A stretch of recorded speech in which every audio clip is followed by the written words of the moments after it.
Halimaw ang playoff debut ni Damian Lillard. Hype na hype si Giannis at Thanasis. Kabado si Haliburton. Tinanggalan naman ng angas ang player na to ng Pacers. Muntik mauwi sa rambulan ng Game 1. Indiana Pacers versus Milwaukee Bucks. Game 1, isang mainit-init na first round matchup din to mga bro. Rivalry na nabuo nung regular season. No Giannis Antetokounmpo ang Milwaukee pero yan ang pag-uusapan natin sa video na ito, kaya kung bago ka pa lang sa aking channel baka pwede pakipindot subscribe button pati na notification bell para palagi ka updated sa mga susunod ko video. Salamat po.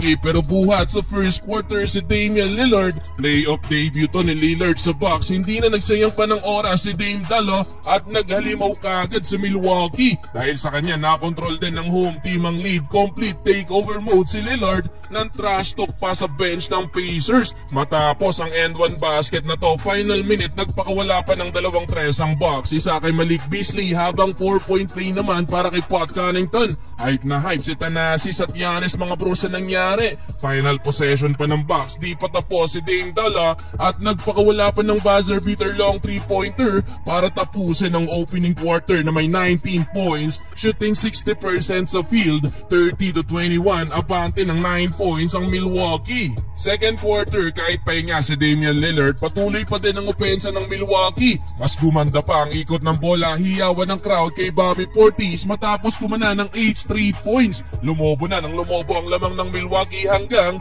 sa umabot pa yan ng 20. 7-minute mark mga bro nang ipasok si Dame Dalla at hindi pa din nauubusan ng oras sa opensa etong si Lillard. Dalawang sunod na tres kagad ang naipasok. Laking problema to sa Pacers, kamot ulo na lang talaga ang kalaban kapag ganito ang shooting ni Lillard.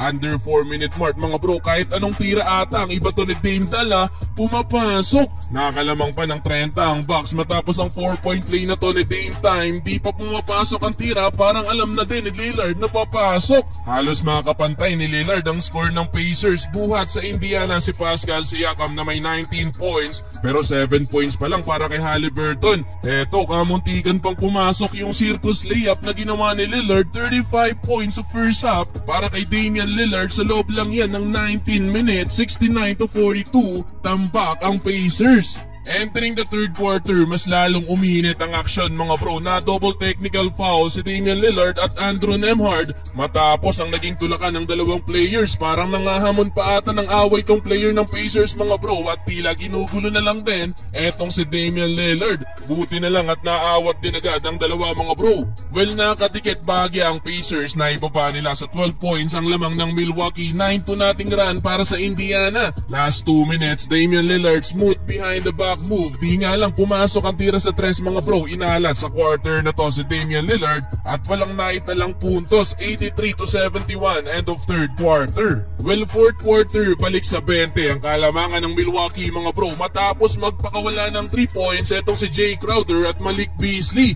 Hype pa si Damian Lillard.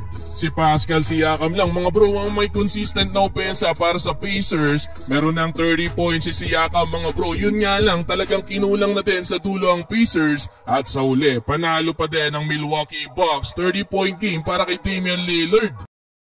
Huwag mo kalimutan mag-like and subscribe sa aking channel. Maraming salamat po.